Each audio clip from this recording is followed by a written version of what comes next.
اوقات كتير تيجي تشتري قطع ملابس او هدوم وتيجي تلبسيها عليكي تحسي ان هي مش مناسبه عليكي، مش احلى حاجه، رغم انها حلوه على ناس كتير. تضطري ان انت تركنيها وكمان تعملك ازمه ان انت بقى عايزه تخسي او عايزه تتخني ايا يكن. كل جسم جميل وفريد وانت مش محتاجه ان انت تغيري في وزنك او في شكلك او اي حاجه عموما، لكن انت محتاجه تعرفي ايه هو نوع جسمك وايه هو الانسب ليه وايه اللي تتجنبيه وايه اللي تعتمديه. وهي دي فكره فيديو النهارده، ده تاني فيديو من السلسله دي. في الفيديو دوت هنتكلم فيه عن جسم المثلث او جسم الكمثرى على حسب بقى ما بتسموه. لو في حد لسه مش عارف يحدد ايه هو نوع جسمه او لسه مش عارف نوع جسمه ايه، هسيب لكم الفيديو اللي تقدروا تعرفوا بيه نوع جسمكم ايه في الديسكريبشن بوكس تحت، وهحاول برضه احطه لكم ان هو يظهر هنا كده او هنا اللينك بتاعه. يعني لو حد ما لقاش نفسه في مواصفات الجسم اللي فات اللي كنا منزلين الفيديو بتاعه، فشوفوا الفيديو ده ممكن تلاقوا نفسكم في مواصفات الشيب ده. اننا بنتكلم على الشيب بتاعي انا، فهوريكم اهمية ان الواحد يلبس على شكل الشيب بتاعه او يلبس على حسب شكل جسمه مهم ازاي، وبيفرق ازاي في الشكل العام، وبيفرق ازاي في شكل الشخص ان هو يبان ارفع، ان هو يبان اتخن، او ان الواحد يبان كده شكله احلى عموما ومتناسق وجسمه معمول له بالانس او متظبط. الشيب بتاعي مثلث او كمثرى، وهوريكم المثال على بنطلون جينز سكيني عادي وتي شيرت عادي. شكلي في البنطلون السكيني عموما بيبين حجم الجسم الطبيعي وبيبين شكله الطبيعي، وطبعا التيشيرت هنا مش محدد شكله وسطي ومش عامل اي شيب لجسمي. فيلا بينا نشوف ازاي ممكن نعمل له بالانس او ازاي نعمل له توازن. لو انا عايزه اعمل توازن وبالانس للشيب بتاعي، فهختار بنطلون يكون بويست ويكون واسع سيكا او ستريت كده من تحت عشان يوازن الهيبس ويداري حجم الرجل، غامق علشان يقلل كمان من حجمها شويه. وهغير التيشيرت ده بتيشيرت ابيض ويكون اوسع شويه عشان ما يبقاش حجم الطبيعي من فوق باين، واضيف حزام علشان اعمل فوكس على الوسط وابرزه اكتر. طيب لو عايزه اعمل شيب متجه للساعه الرمليه، هضيف بلوزه فيها تفاصيل من فوق، بافي سليفز مثلا وكولا زي دي كده، بافي سليفز مثلا، والكولا دي هتعمل لفت نظر لفوق واتنشن للجذع والوسط.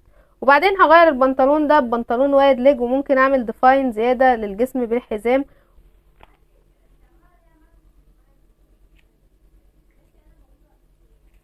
اخر مثال، ساعات بتكون قطع ممكن تضيف لي شويه وزن، لكن اهم حاجه التوازن، مش فارقه بقى الوزن حجمه ايه. زي مثلا البنطلون القماش ده هو بيضيف شويه وزن كده، وعلى تي شيرت اسود هيعمل وزن زياده، بالذات ان هو هيبقى من فوق الجسم رفيع او عشان باين حجمه الطبيعي، ومن تحت هو اصلا فيه وزن زياده، ومن تحت اصلا البنطلون كمان بيعمل وزن، فحس ان هو مفيش كده توازن او مفيش بالانس. فازاي نقدر نعمل بالانس بقى؟ باننا نضيف قطعه تقيله وواسعه سيكه من فوق زي مثلا البيزك ده او الكارديجان ده، ونركز اهم حاجه على الوسط طبعا يكون متحدد بحزام كويس عشان يبرزه ويضم البنطلون ما يبقاش واسع. وهي دي الفكرة من انك تكوني عارفة شكل الشيب بتاعك، وتكوني عارفة ازاي تلبسيه وازاي تلبسي الحاجة اللي تناسبك، ايه اللي تتجنبيه وايه اللي تعتمديه. لو جايبة حاجة حاسة ان هي مش مناسبة للشيب بتاعك، ازاي بالستايلينج تحاولي ان انت تخليها تمشي على شكل جسمك، بحيث ان انت تلبسي اللي انت حباه عادي او اللي انت مرتاحه له ومبسوطة فيه.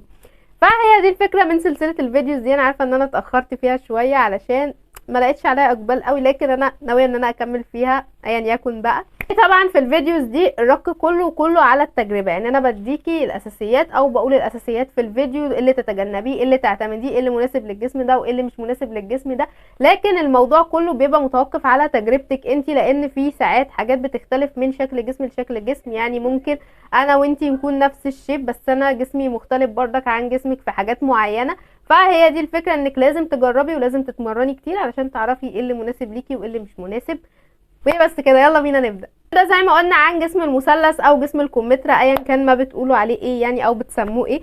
المهم ان الجسم دوت احنا اخدين يعتبر جزء من جسم الساعة الرملية، في اننا عندنا نفس الكيرف من تحت وعندنا الوسط المتحدد، لكن احنا اغلب الوقت بنكون رفيعين جدا من فوق، والكتف اصلا منطقته ضيقة، يعني الكتف مضموم قوي، وغالبا الصدر برضك مش بيبقى حجمه كبير، يعني بيبقى في المتوسط او مفيش خالص. فهي هنا المشكله ان احنا عايزين نعمل بالانس وعايزين نعمل توازن لحجم جسمنا، ان احنا نخلي اللي من فوق موازن اللي من تحت، بحيث ان الشيب بتاعنا يكون شكله احلى او يكون مقرب للساعه الرمليه لو انتوا حابين يعني كاشخاص. وان احنا نعمل هايد للجزء اللي من تحت، علشان الجزء اللي من تحت هو اللي بيكون فيه الوزن او هو اللي بيكون فيه الويت، يعني بتبقى منطقة الهيبس ومنطقة الهانش ومنطقة الفخذ بتكون هي اكتر حاجة فيها الدهون واكتر حاجة بتلفت النظر في جسمنا، فاحنا عايزين نعمل هايد للمنطقة دي. ونعمل اتنشن او لفت نظر للجزء اللي من فوق عشان العين تروح له لما حد يشوفنا او لما حد يبص لنا العين تتجه للجزء اللي من فوق. فهو ده اللي هنشتغل عليه. فيلا بينا نقول بقى ايه اللي هنعتمده في التوبس وفي البوتومز وفي كل الحاجات دي. يلا بينا نبدأ بالتوبس. اول حاجة التوبس زي ما قلنا اي حاجة تضيف معانا فوليوم، اي حاجة تعمل لفت نظر واتنشن للجزء اللي من فوق هتكون حلوة جدا جدا. والحاجات اللي ممكن تضيف فوليوم للجزء اللي من فوق ممكن تكون كولا، ممكن تكون بافي سليفز، ممكن تكون فتحة طبعا مشجرة مثلا بتشجيرة تكون ملفتة للنظر، اي تفاصيل مثلا تكون على الكتف. الشولدر بادز مهمه جدا بالنسبه لنا بالذات في الجواكت لانها تعمل بالانس مع منطقه الوسط، فتخلي الشيب بتاعنا مايل اكتر ان هو يكون جسم ساعه رمليه لان احنا بنضخم الجزء ده فبنوازيه مع الجزء اللي من تحت. برضك من اسهل الحاجات اللي ممكن تعملوها ان انتوا تعملوا لايرنج، يعني طبقات ياما فوق بعض بحيث ان هي برضك تلفت النظر للجزء اللي من فوق عن الجزء اللي من تحت. وده انا بحب اعمله اول فتره دي ان انا البس طبقات كتير فوق بعض بحس ان لفت النظر يكون للجزء اللي من فوق على الجزء اللي من تحت. طبعا اهم حاجه ما ننساهاش خالص بالذات مع الشيب بتاعنا دوت هي الاكسسوارز، يعني مثلا الحلقان الكبيره زي كده بالذات مثلا لو لمين شعرنا مثلا. بردك لو محجبين ممكن الطرحه بردك تفرق، العقاد مثلا والسلاسل لانها تعمل لفت نظر للجزء ده بالذات لو اخده حرف في وكذا طبقه فوق بعض بردك هتبقى حلوه قوي. الحاجات اللي نتجنبها بالنسبه للتوبس اللي هي هتكون على مقاسنا بالظبط، اللي هي ضيقه ومجسمه الجسم، دي مش هتبقى حلوه علشان هي هتبرز حجم جسمنا الطبيعي ان هو رفيع قوي من فوق بالنسبه للجزء اللي من تحت. وطبعا الالوان الغامقه لانها بترفع اكتر من الالوان الفاتحه. بس كده ده بالنسبه للتوبس. يلا بينا بقى ننقل على البنطلونات او البوتومز من تحت. انا بالنسبه لي كشخص بما اني اهم حاجه بهتم بيها هي حوار الحاجه اللي انا هلبسها من تحت بما اني على نفس الجسم ده، فاول حاجه صراحه بفكر فيها وانا بشتري اي حاجه هلبسها من تحت هما حاجتين، ان الحاجه دي تكون بوست، دي اهم نقطه بالنسبه لي علشان الوست بالنسبه لي معناه انه هياخد المنطقه الرفيعه في جسمي وينزل بكيرف كده فيدي شكل انسيابي اكتر، يدي شكل متناسق اكتر، عكس ان انا اجيب حاجه مثلا لو ويست او حاجه وسطها مثلا مش متحدد. تاني حاجه برضك مهمه بالنسبه لي انها تكون محدده منطقه الويست والهيبس، ما تكونش حاجه اللي هي واسعه ما تعملش كلكعه كده وتعمل شكل مش حلو. بحب ان الحاجه تكون متحدده كده اكتر بتبين برضك ان الجسم شكله اشيك. وتالت حاجه بركز عليها جدا هي الخامه اللي انا هلبسها. انا ما بلبسش اي حاجه تكون خامتها خفيفه في الجزء اللي من تحت لانها مش بتبقى مريحه في الحركه، يعني بحس ان هي خفيفه وبارزه ان الجسم من تحت مليان او مش مليان، يعني هي بارزه ان هو كيرفي بطريقه اللي هو تخلي الشكل مش احلى حاجه صراحه، يعني ملفته للنظر بشكل مش حلو. فانا بركز دايما ان الجيبات مثلا تكون خامتها سميكه ما تكونش رفيعه عشان اعرف البس براحتي، بالذات لو حاجه ما فيهاش كشكشه، ان احنا طبعا كجسمنا احنا ما بيلبسش كشكشه فاحنا محتاجين الحاجه تكون اللي هي الكالوشات والحاجات دي، فبالتالي لازم الخامه تكون سميكه علشان ما احسش ان انا لابسه حاجه خفيفه شفه واحس ان انا مش مرتاحه وانا ماشيه. وطبعا في البنطلونات الجينز بحس ان كل ما البس بنطلون جينز يكون خامته سميكه كل ما بيظبط جسمي بشكل احلى وبيخلي جسمي ملموم اكتر وشكل الشيب بتاعي اشيك. فدي حاجات انا كشخص ببص لها وده في العموم يعني. ودلوقتي هقول لكم بقى ايه اللي نتجنبه وايه اللي نعتمده بالطريقه بقى اللي هي ايه كده يعني. بالنسبه لنقطه البنطلونات اي حاجه هتكون زي ما قلنا هاي رايز او اللي هي تكون محدده الويست ومحدده الهيبس معانا وحجمها متناسب مع حجمنا هتكون مناسبه لينا جدا وهتعمل معانا بالانس وهتعمل كمان شيب حلو. وفي نفس الوقت طبعا نهتم بان احنا نختار الالوان الغامقه، يعني حتى لو هلبس بنطلون ملون اختار اغمق درجه منه بلاش الفواتح لانها هتبين الحجم الطبيعي وهتبرزه اكتر. وايه القصات اللي مناسبه لينا كبنطلونات؟ اي قصه تعمل بالانس وتوازن، يعني اي قصه هتكون نازله بوسع او واسعه اصلا من تحت هتعمل بالانس للجزء بتاع الهيبس اللي هو العريض دوت مع جزء الرجل من تحت، فمش هنحس ان اتخن منطقه هي المنطقه اللي في النص، لا هنحس ان الجسم متناسق عادي. زي ايه؟ زي الاستريت ليج. الاستريت ليج هيبقى حلو بس هيبان الجناب شويه من الجنب. الاحلى منه بقى واللي انا بفضله على طول اللي انا بلبسه لما احس ان انا جسمي اللي هو تخنت بقى ومش عارفه ايه او انا مخنوقه من نفسي اليومين دول هو الوايد ليج. صراحه الوايد ليج من اكتر الحاجات اللي بترفع وبتدي طول وتحفه صراحه، بالذات لو حد يعني قصير وكيرفي زي حالاتي كده فبنحس ان احنا ساعات مدكوكين في الارض. البنطلون الوايد ليج بحس ان هو بيعالج الحوار ده بالذات بقى لو هاي ويست فهتحس ان الرجل الواحد بتقد كده. البنطلون الفلير، البنطلون الفلير بردك او الشارلستون من الحاجات اللي مناسبه جدا للشيب بتاعنا، لكن اختاروا او ركزوا وانتوا بتختاروا ان انتوا تختاروا خامه تكون جنس سميك. تجنبوا خالص اللي هي اخده قماشه بتاعه السكيني، لان دي مش تبقى حلوه. انا قستها كنت عايزه اجربه يعني وكده، بس لما قستها لقيتها وحشه جدا. اصلا البنطلون مش مبين حاجه غير الجزء بتاع الرجل ده من هنا اللي هو الفخذ، والبنطلون نزل كانه عادي بنطلون على مقاسي من تحت بس رجله واسعه شويه. فدي تجنبوها، لان دي بتبقى عايزه الاشخاص، او الخامه دي بتبقى عايزه الاشخاص الرفيعين السكيني، فهي هتبقى حلوه عليهم وهتعمل لهم اللي هو ايه شويه شكل كده في رجلهم. انما احنا بنبقى عايزين الخامات تكون سميكه، يعني انا عايزه جنس سميك يكون اخد القصه دي، هيبقى حلو جدا علينا علشان هو هيعمل بالانس ما بين الجزء ده والجزء اللي من تحت، او الجزء بتاع الهيبس والجزء اللي من تحت. يعني بردك البوت كات هتبقى حلوه جدا برضو، لانها بردك من الحاجات اللي نازله بوسع من الجزء بتاع الرجل من تحت ده، فهتعمل بردك بالانس وهتبقى حلوه جدا. ايه بقى الحاجات اللي نتجنبها من تحت بالنسبه للبنطلونات؟ بنطلون سكيني طبعا مش هيبقى انسب حاجه لينا، وخامات اصلا الاستريتش والسكيني والحاجات دي بالذات لو خفيفه مش هتبقى حلوه خالص، لانها هتبرز شكل الرجل الطبيعي وهتبرز حجمها الطبيعي زي ما هو. يعني مثلا اليوجا بانس مش احلى حاجه بالنسبه لنا الا لو هنلبس عليه حاجه طويله، غير كده مش احلى حاجه، ومش هيبقى اللي هو الشكل المناسب، ولا الشكل المناسب اصلا ان احنا ننزل بيه عموما. فدي من الحاجات اللي المفروض ان احنا بنتجنبها. بنتجنب بردك اي حاجه يكون استريتش، او اي حاجه تكون اللي هي استريتش خفيف، يعني مثلا زي الليجنز عشان منتشره الفتره دي، فبردك المفروض ان احنا نجيب ليجنز سميك. يعني انا اللي عندي سميك، فبحس ان هو مناسب مع حجم جسمي، بحس ان هو بيخلي شكل رجلي حلو وبيخليها مشدوده كده وبيدي طول كده ورفع. بس مثلا لو جبت خامه خفيفه مش هتبقى احلى حاجه، وبرضك هتبرز شكل الجسم فمش هتبقى حلوه. دلوقتي وقت ان انا افكركم لو حابين تنضموا لعيله لسه مبنيه. في العيله دي بنهتم بمشاكلنا في الفاشن وازاي نحلها وازاي نكون شيك بس اون بادجت. فلو انتم مهتمين ما تنسوش تعملوا سبسكرايب للقناه وتفعلوا الجرس وتعملوا شير لاصحابكم المهتمين علشان القناه تكبر بسرعه، واي فيديو يقابلكم تعملوا له لايك عشان ده بيفيد القناه جدا. بس كده. طبعا الحاجات اللو ويست او البنطلونات اللو ويست مش هتبقى حلوه خالص، ان غالبا يعني الاجسام دي بيبقى عندها بطن سفليه، فبالتالي الحاجات دي اصلا مش بتبقى حلوه عليها، وحتى لو مفيش اوفر فهي مش بتبقى مريحه في الحركه، وفي نفس الوقت بقى بتيجي عند اوسع منطقه في الجسم وتبقى عليها كده، فبتعمل عرض للجسم بدل ما تبرز ان الجسم مثلا كيرفي وكده. وطبعا الحاجات دي اصلا او البنطلونات اللو ويست بتبقى عايزه ستايلات معينه، بتبقى عايزه جسم معين، فبالتالي هي مش انسب حاجه لينا، وكده كده محدش بيلبسها. لكن بردك المفروض ان احنا نقول يعني بنطلون بردك يكون فيه تفاصيل زي خياطه، زي تطريز، زي حاجات ياما مثلا رسم والجو دوت. بلاش الحاجات دي لانها بتلفت النظر للجزء اللي من تحت، ودي حاجه احنا مش عايزينها. بردك من الحاجات المهم تجنبها واللي الناس ياما ممكن ما تاخدش بالها منها الكارجو بانس، لانه منتشر قوي الفتره دي. بس الكارجو بانس عموما جيوبه بتبقى منفوخه، وبيبقى فيه اللي هو جيوب فوق وجيوب تحت وهنا وهنا، فاصلا بيعمل ويت زياده او وزن زياده للجسم اللي زي جسمنا، وبيعمل طبعا لفت نظر. فده من الحاجات اللي المفروض الواحد يتجنبها، الا لو هيكون بديزاين معين بحيث ان هو ما يكونش فيه جيوب، يا اما ما يكونش الجيوب حجمها كبير، او ما يكونش فيه جيوب اصلا يبقى اخد القصه بس وكده، او الشكل العام وبس، هيبقى شكله مناسب نسبيا. لان ده اللي انا كنت بلبسه زمان ما كانش بيبقى فيه جيوب، وهو كان بيبقى اخد القصه بس. وحتى لو كان عندي واحد فيه جيوب، بس الجيوب بتاعته بتكون لازقه في الرجل، مش اللي هي منفوشه او مش اللي هي طالعه لبره اوفر والجو ده. فبرضك اي حاجه فيها تفاصيل عموما المفروض الواحد يتجنبها. وطبعا زي ما قلنا الالوانات الفاتحه احنا المفروض نختار اغمق الوان من اي درجه، او عموما الالوان العاديه اللي هي اسود، كحلي، جينز درجاته كلها، كل الكلام ده يعني. واخر حاجه هنضيفها في الموضوع دوت هي البنطلونات اللي فيها استك. اي حاجه فيها استك هتعمل عندنا وزن كده زياده، هي نازله كده على منطقه الهبس، زي البنطلون اللي انا كنت منزلاه اليومين اللي فاتوا في السيلف تول اللي فاتت بتاعت بورسعيد ديت. انا جايبه البنطلون هو فيه استك اصلا، طبعا الاستك علشان هو واسع عليا شويه، والاستك عامل كشكشه بسيطه، فهو عامل شويه زياده وزن. لو انت متقبله الموضوع فهو عادي يعني. انا مثلا كشخص ساعات اللي هو لا بقول دي لا مش حلوه خالص ومتخني خالص، ساعات تانية بقول لا عادي هي عاجباني كده.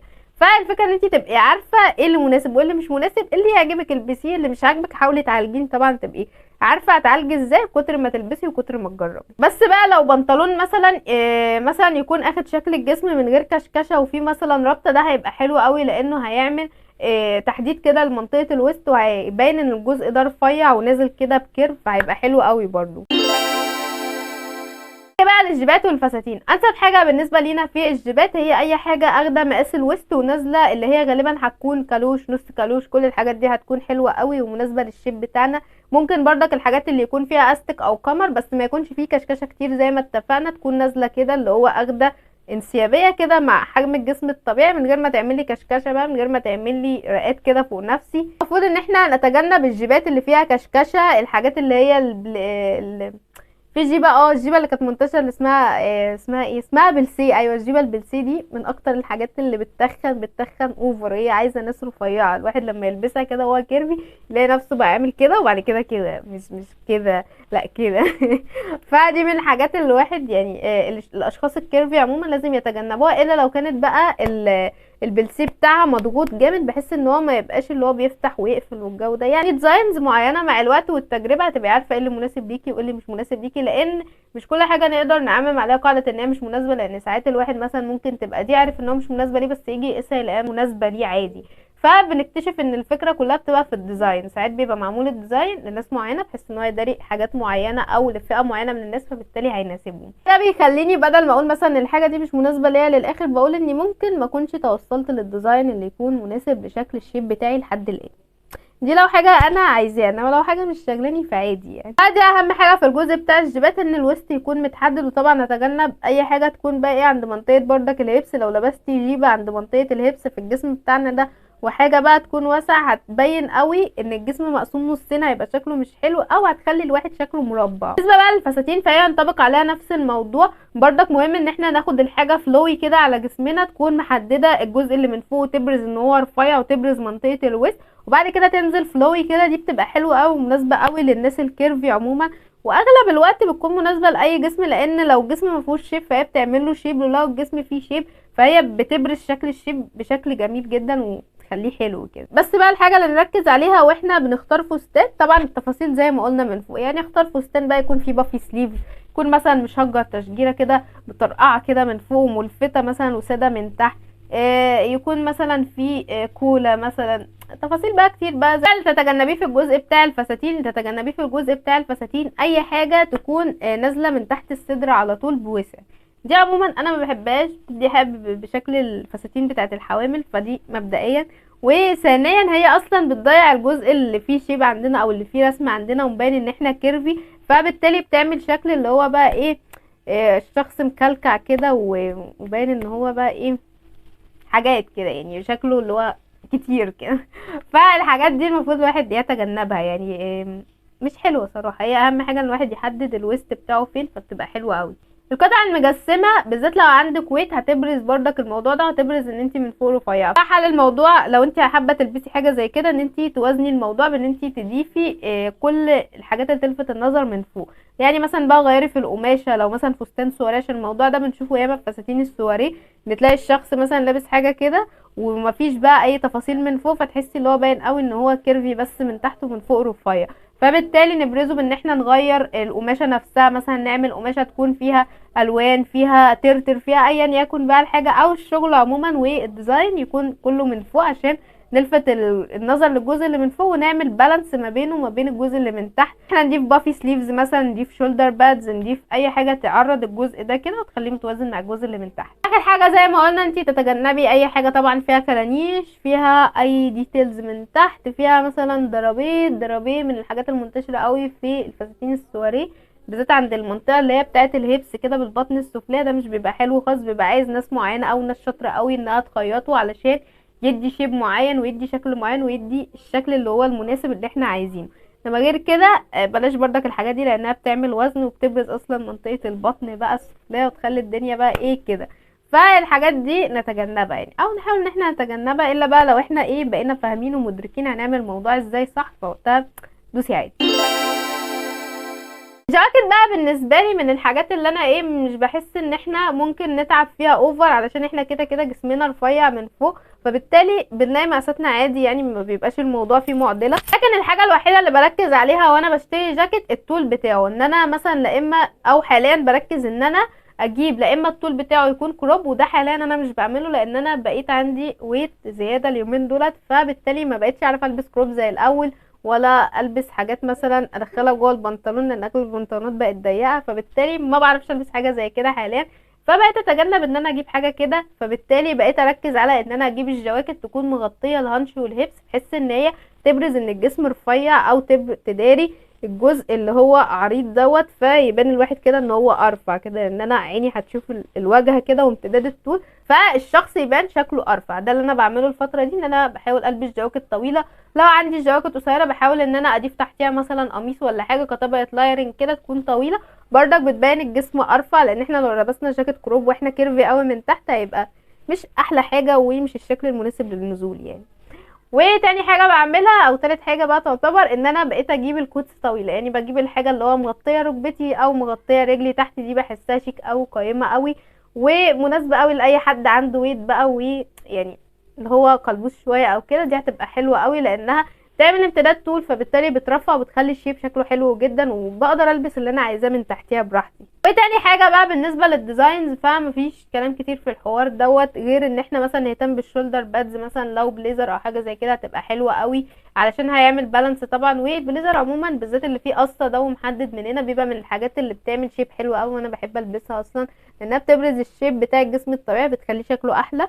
وبالنسبه للكوتس مفيش بردك حاجه اللي هو نتجنبها اوفر، لان حتى بردك الحاجات اللي هي الواسعه بردك هتبقى حلوه ومش هتبقى وحشه، لكن انا بردك هنزل لكم القصات اللي هي مناسبه للشيب بتاعنا والاشكال بتاعتها في صور والاسامي تحتيها عشان تبقوا عارفينها، لان انا نستكتبهم المره دي. واهم حاجه في حوار الجواكت ان لو في كوتس تجنبي اي تفاصيل تعمل فوليوم في الجزء اللي من تحت، دي مش هتبقى حلوه، علشان طبعا زي ما قلنا احنا عايزين نعمل لفت نظر للجزء اللي من فوق. وبس كده، طبعا الصور اللي هنزلها لكم، واكتبوا اسامي كل حاجه عشان تبقوا عارفينها، وبرضك خلوا الصور عندكم لغايه اما تعرفوها بعينكم عشان لما تيجي تشتروا تعرفوا تشتروا ايه، تتجنبوا ايه، تبعدوا عن ايه. وبس كده، اخر نقطه هنتكلم فيها هي نقطه مشاهير عندهم نفس الشيب بتاعك، علشان ده مهم علشان تتابعيهم، لان هما بيبقوا طبعا بيلبسوا بستايلست وكده، فاللي بيلبسهم بيبقى فاهم بجد هما يلبسوا ايه وما يلبسوش ايه، فبالتالي تقدري ان انت تاخدي فكره بيلبسوا ايه بيعملوا ايه. طبعا الاتنين اصلا هيبقوا مبهرين، لان اصلا في واحده فيهم انا مش عارف ان هي جسمها مثلث ومش ساعه رمليه. اول واحده هي جينيفر لوبيز، وتاني واحده هي كيم كارديشيان.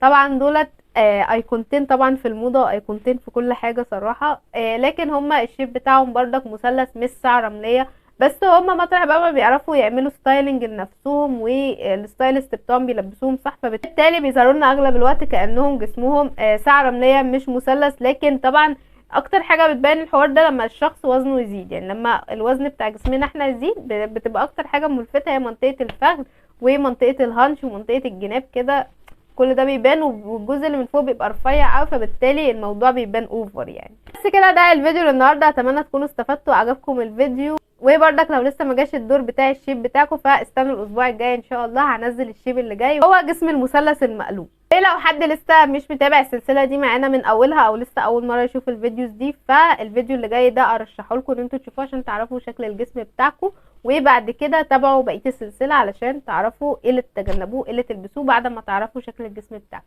وبس كده، اتمنى تكونوا استفدتوا. باي.